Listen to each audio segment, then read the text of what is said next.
ถ่ายซีนนี้สิ น้องพ่อบอกถ่ายแม่ไง ทางแง่ได้จะแง่อยู่ดี แม่ก็เนี่ยเห็นไหม เบิ้งหนาปลาขิงบ่เอ็นจอย เนี่ยการห่อข้าวต้มเนี่ยเป็นแม่สีเรือนเด้อมื้อนี้เด้อ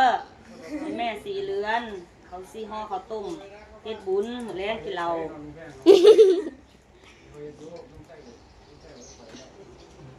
โอ้ทำบุญโอ๊กเอาบุญ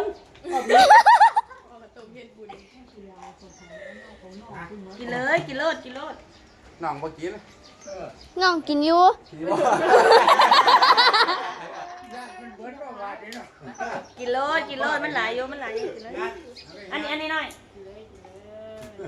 ตัวมึงกินข้าวแล้วตีมอง บ่ เนี่ยมาเบย บ่มีนักกิน ผู้ดักผู้นึกกินเนี่ยถึงนั้นเปลี่ยนตากิน ฮู้ดาก็บ่บาดตายบ่ใคร นั่นว่าเหลือตัวมึงจะเอาไปค่ายยังมือเหนียวกูถามกันค่ายงานจะได้กับมึงกันที่ว่าค่าน้ำมันหมู่บ้านนี่ก็ตื่นไป100นึงขี้ได้นี่ฮอดผู้เด้อ เอาได้ใจเว้าได้ ฮอดบ้าน ลูกเปิดแบบ